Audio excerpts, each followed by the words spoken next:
consider your word this morning. We thank you for your presence already. In fact, probably I don't need to say a whole lot this morning because we've already seen you and already heard from you. And we thank you for that. But would you speak to us through your word this morning? Would you enable us to understand what it is you're wanting to say to us today? For your glory we pray.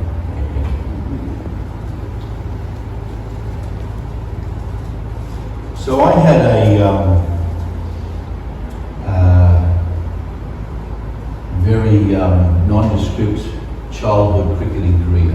Not a lot of words were written about my cricketing exploits. In fact, one would probably be more than the actual number. But there was a day of cricket that I remember very, very clearly from my youth. I love cricket. It's they say rugby we played him, but I'm sure that's after the cricket match. I sure wish Jeff was here to hear this question this morning. So when I was young, I was playing in this little team, and we had this game. That side batted and they scored their runs, and we're chasing down their runs. By the way, I told this story a couple of weeks ago at a room that had numbers of Americans in it, and after a while I could see their blank face, and I said, just go and look it up in Google, it'll be okay. I haven't got time to explain it all to you. But so we're chasing their runs, right? And I'm batting in the lower order because I consider myself a bowler. I'm not sure anybody else did, but that's how I understood myself, and so that's where my position in the batting team came. And so I was batting lower in the order, and we're chasing their score. And I was actually doing okay. And I got one run after another, until I built a fairly significant total. And the actual goal of achieving the score was fairly close. And when I did get out, there wasn't a lot of runs needed to win. And so I was feeling pretty good about myself. And as I walked back to the team, I did so with a smile on my face, knowing that I'd played my part in the team. And when I got there, they patted me on the back and they said, "Oh, Roland, that was great." That felt really, really good. And then after I put my bat down and pads off, and stood up again, someone handed me a bat and said, "Square leg." And I went, "What now?" And they said, "Square leg umpire, off you go." And I went, "Oh, hang on a minute." So let me just back up a little bit. It's young kids, and we're making do with what we've got, and each team would provide the umpire by the coach being the umpire, right? There wasn't any special umpires, it was always just the coaches. Well, their team's coach hadn't turned up, and which is probably why we were getting the runs we were getting, right? So their team's coach wasn't there, or I had to run away in the middle of the game. I don't remember now exactly what it was, but the fact was he wasn't there. And so the batting team would provide the square leg umpire out of their batsman. And as I was a lower order batsman and had just batted, they wanted me to be the square leg umpire. Well, I had just had this wonderful innings, and I was glowing with the sense that I'd done well, and so they give you a bat so that you won't be confused with the fielders there when you stand at square leg, right? You know what square leg is, it's in line with the batsman. So you won't be confused with the other fielders. They give you a bat. Well, quite frankly, they didn't need to give me a bat because my fielding prowess would have let them know that I wouldn't be confused with the other fielders. But anyway, they gave me a bat, so I stand at square leg with the bat under my arm. They had said to me, "Don't worry about it, don't even stress it, you won't even have to do anything. Just stand there, just so we know we've got someone there." So I'm standing there and I'm watching the game, doing my thing, and every time an over finishes, you go to the other side, you come back. Now I can't remember how long I was doing that, but then it happened. The batsman, as we're almost, the last batsman, as we're almost at the score to win, hit the ball no more than 2 or 3 metres towards covers and took off for a run. Now, anybody can tell there was no run at that point in time, but here's the 2 batsmen tearing down the wicket, and they throw the ball to the wicket keeper's end, naturally. And as I'm looking from square leg at the crease, I see the bails go off and the batsmen arrive all at a very, very close time frame. In my sense, I think he didn't make it, but I'm not sure. It all happened so quickly.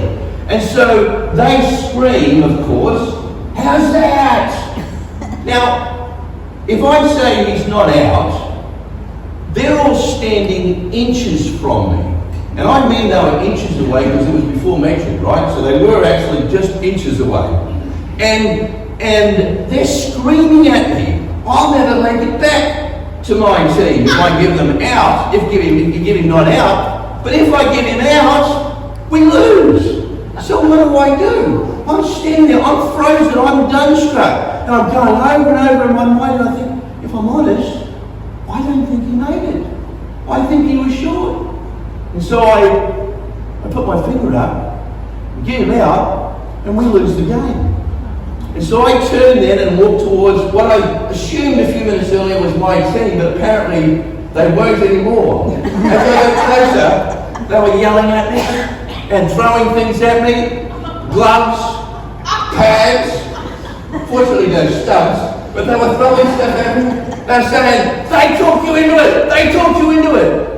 I can't remember how old I was, but I wasn't that old. But I tell you what, I was sure I wasn't going to make it through the rest of that day. I was gutted. Because I thought, I honestly thought I did what was right. But now I knew rejection from the people that mattered to me. The other team, I'd never see them again. This was my team. And they were rejecting me. I was on the outside of that group of people. And it's a horrible feeling, isn't it? You know what it's like to be deliberately told you're on the outside? You know what it's like to be told you don't belong? Of course you do. It's part of the human journey. When we're in those places, some of those times can affect us deeply, can't they? Some of those times when we're told we don't belong, maybe by a parent. Some of us here have been spoken to by our parents maybe decades ago in a way that says you don't belong. Maybe it was a sibling or a friend or a classmate or an institution. Maybe it was the church that said to you, you don't belong. Maybe they didn't use those words, but whatever they did, it was the equivalent of having a cricket glove thrown at you. You knew, thanks, we can have that.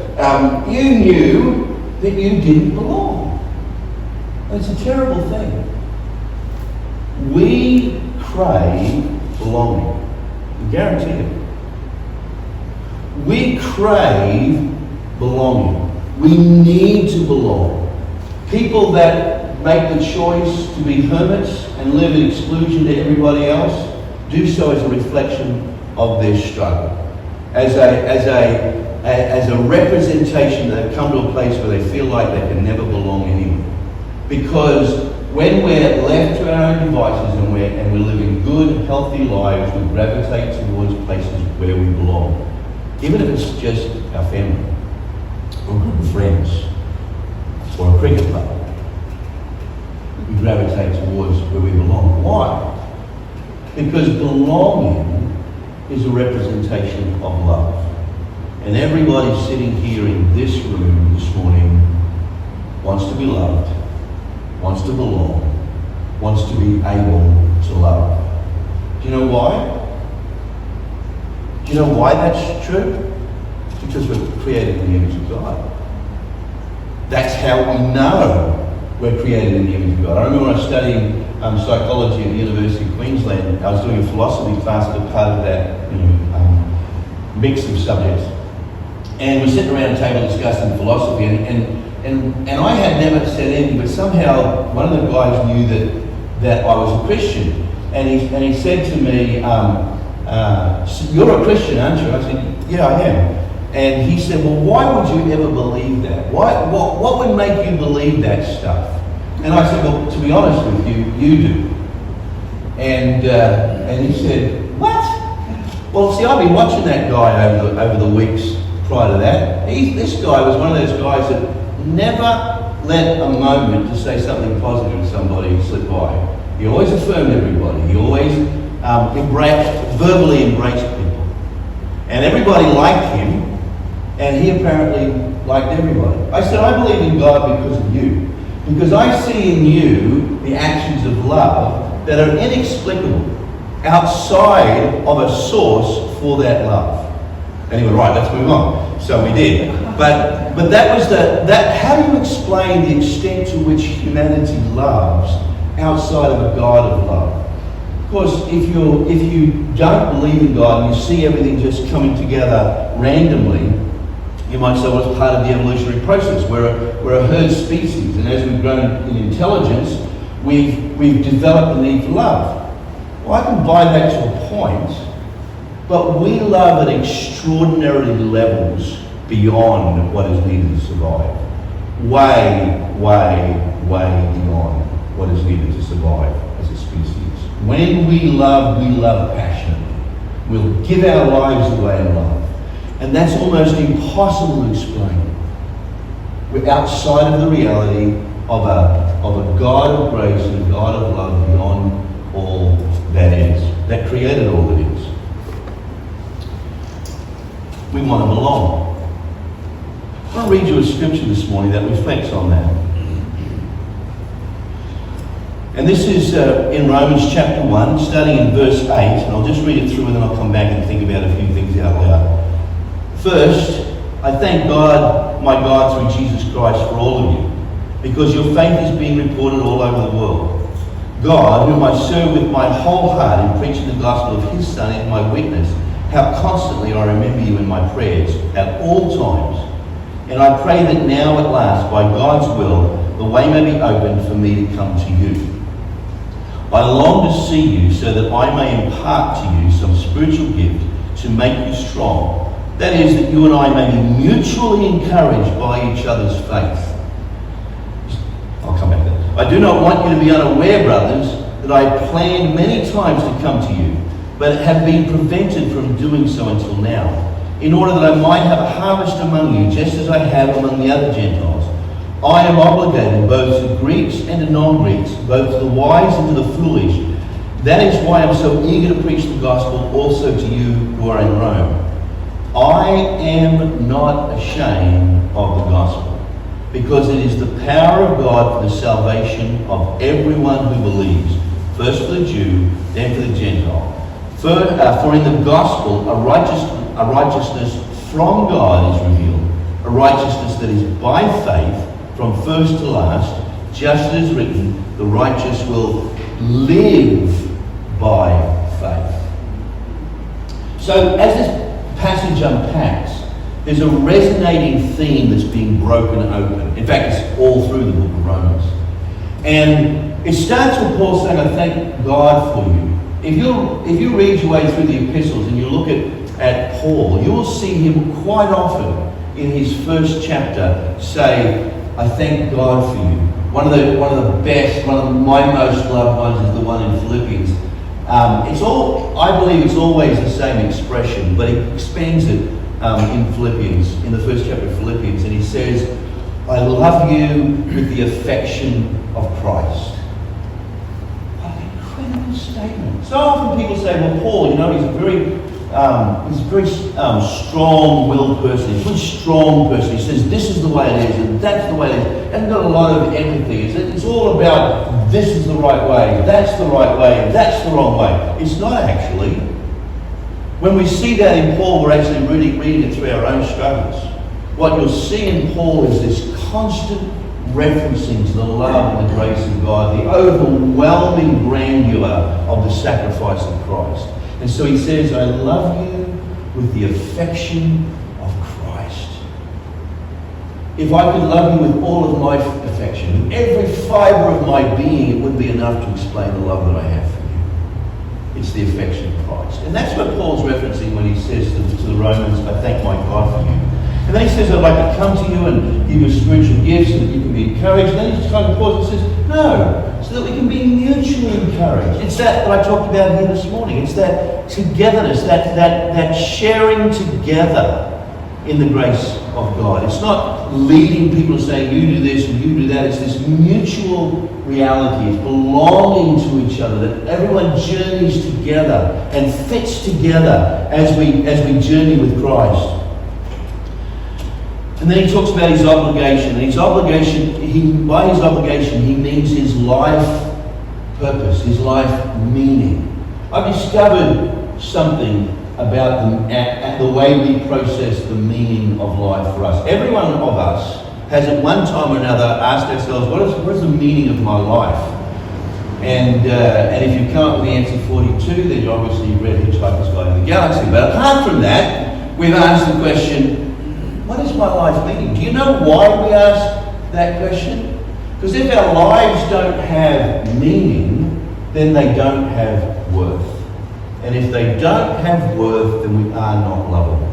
So let me know what the meaning of my life is so I can know what I'm worth, so I can understand how I am loved. But Paul is saying that the reason for my life, the meaning of my life, is to give my life away, both to Greeks and to non-Greeks. My life has meaning. My life has worth. I am loved because I have this wonderful privilege of giving away my life in ministry. And it's absolutely glorious. So we see that word obligated and we go, okay, Paul's got to get up in the morning and write his letters and head off and build a couple of tents and then go off and talk to people and tell them what they're supposed to do and do a bit of evangelism, do a bit of discipleship, do a bit of discipline, and then close out the day with finishing off another letter. No, that's not what he's talking about. He's talking about the thrill and the joy of the journey of his mission to give his life away that others will know Christ. And then he says this wonderful passage, and it captures my attention. If you know my fascination in scriptures, it's to see where the scriptures talk about shame and honor and love. And my conclusion after looking at this now for more than 20 years, and I was doing that even when I pastored here, is that shame is a reflection of the brokenness of humanity, and love is there to heal us, to bring us to fullness, to bring us to completion, to bring us to the place of honor. When you read scripture, read it carefully. You will see over and over and over and over and over and over again words like honor and blessing and glory, and that is as much for God's people as it is people's responsibility to give to God. We are the focus of his attention. He gives us honor. He gives us dignity. And what happens when we have honor? We know we have worth. What happens when we have worth? We know we have meaning. What happens when we have meaning? We know that we are loved.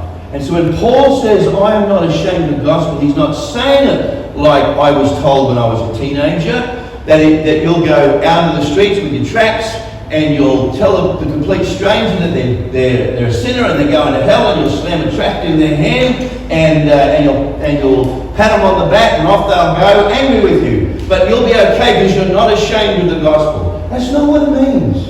I mean, there might be obviously moments where the giving of the gospel to another involves an uncomfortable conversation. That can happen from time to time when God prompts us in that way. But that's not what he's talking about when he's saying, I'm not ashamed of the gospel. It's really important for us to step into the context of the world in which they live in order to plummet the depths of what he means by I'm not ashamed of the gospel. You see, in that world, your worth, your value, your honor was 100% attached to the place that you fit in the society. And if you acted in accordance with the place that you fit in society, then you were honored. And everybody was locked into that system so that life's meaning, life's value, life's worth was found in conforming to the place that I fit in my life. And if I didn't fit in that space, then I was ashamed. And here comes the gospel of Jesus Christ that boldly declares this way is for all who believe. There is no exclusion. Everybody fits. There's no hierarchy. There's no good, bad. There's no men are better than women. There's no a master is better than slave. None of that is a part of the gospel. Everybody is included. Grace is for everybody. There is no shame in this gospel. There is no exclusion. There is no failure. There is no worthlessness. This is the place where you live and find your meaning and your worth and your dignity. It's a bold and revolutionary way. It is an amazing construct, never heard before. There was nowhere in people's minds where this idea of a gospel fit. And Paul was constantly discarded and rejected and kicked out wherever he went. But he knew he belonged to a gospel that was inclusive, that embraced everybody. And that regardless of your struggle, regardless of the place where society says you fit, in the gospel, you are a child of the Creator of the universe. And you have been saved that you might bring Him glory, and in bringing Him glory, you are reflecting His love, and that is giving your life worth and dignity and honour. And there's no space for shame here. And so Paul is saying, I just live in the place of faith. I found where I belong. I just live in the place of faith. This gospel is for everyone who believes. For in the gospel, a righteousness from God is revealed. A righteousness from God is revealed. So why is that important? Because every single person he was talking to thought that righteousness came as a result of doing the right things to conform with the dictates of their religious faith. Everybody believed that. Whatever their faith was, that's how it happens. You do the right thing, and righteousness is you doing what's required of you by your faith. Unfortunately, we've adopted that in Christianity. So often we define ourselves and each other by whether or not we do the right thing. But the gospel is utterly other. And we have not understood the power of God until we've understood this. I think I might have preached this phrase here last time. I was here all the time before that. It's not that you love God. It's God loves you. It's a righteousness from God. God transforms us. He changes us. He pours His love into our hearts, and we overflow with an identity that reflects that love. And our lives, you think about yourself for a moment. You think about all your failures, all your limitations, all the things that have been categorized you as reasons to be excluded. Think about that for a moment. Sorry to depress you. But you, with all of that, get to bring glory to God with the life that you live. But get to honor God with the life you live. And in that process, you get to say, none of that counts. None of that matters. All of my limitations that keep on pulling on me don't count. It's not important. What is important is the fact that my life gets to bring honor to God. And as I honor Him, God, the Creator of the universe, and this is the part that changed my life when I started realizing it. It's not just that I get to honor God. God, the Creator of the universe, gives me honor. Takes me by His side, or He puts me on His lap, and He says, Roland, I'm proud of you. I think you're pretty awesome. Oh, but God, don't you remember when I failed you? It doesn't matter. You're a human being. I love you. I believe in you. And that's the space where Paul says the gospel is for everyone who believes. It is by faith from first to last. Just as written, the righteous will live by faith. What does that mean? Well, I'm going to tell you, a lot of my Christian life has been lived in me trying to get my faith right. Trying to get things worked out so I understand it correctly. But here's the revelation that I got to in my brain a couple of months ago, and I think I've known it for a long time, but it didn't formulate until a few months ago. But if I said to Adrian, I have faith in you, what am I saying to Adrian? It's not that I believe his Wikipedia page about him. Do you have a Wikipedia page, Adrian? You don't even have a Wikipedia page. It's not that I believe his Facebook posts about him. It's not that I believe his birth certificate. It's not that I believe his biography. It's got nothing to do with me buying into the facts of Adrian Cousin. It's got to do with the fact that I believe his heart. I've journeyed with him. I know who he is. And I believe in him. Because I know him. So when we say I believe in God, you know Christians all over the world, I've done it, you've probably done it, they're spending all their time trying to work out why we believe in God. Because, you know, God did this, and this fits with that piece, and that piece fits with that piece, and you stick it all together. You have to believe that he did it this way, and you have to believe that he's done that. You have to believe that this happened and that happened. You have to believe that this is going to happen, and you have to believe that this is the way that this has got to happen, and that's got to happen. Wrong. It's not true. That's not what you have to believe. You have to believe in the character of God. You have to believe that God is love, and that he loves you, and you can get everything else wrong if you get that right. And it's the most releasing, empowering truth that we can ever know. Sure, it's fun to get our brains sorted out and get some facts in there, and that's fun. It's not important. What's important is that you know who God is because of your journey with him, and you know that he loves you, that it's not that you love him, it's that he loves you, and everything we do flows out of that space. So, Roland, does it matter what we do then? Obviously, by the way you're talking, it doesn't matter what we do. Well, here's the thing. If our lives have been transformed by grace, if love is the center of our identity and being, what we do conforms to that, right? And we always do who we are. What we do is who we are. So the things I find myself doing are a reflection of who I believe I am. If I'm transformed at the core of my identity, I will do that which conforms to who I am. So yeah, it matters what I do, but only to the sense that it helps me to see who I am. It's who I am that matters. And who am I? Loved by God. But more than just loved by God, transformed by that love at the very core of my being. And that's the mission of this local church. That's our mission as Christians. And that's the gospel that we will celebrate next weekend. Don't get pulled into the facts. Get pulled into the grace. That's where you're called to live. The righteous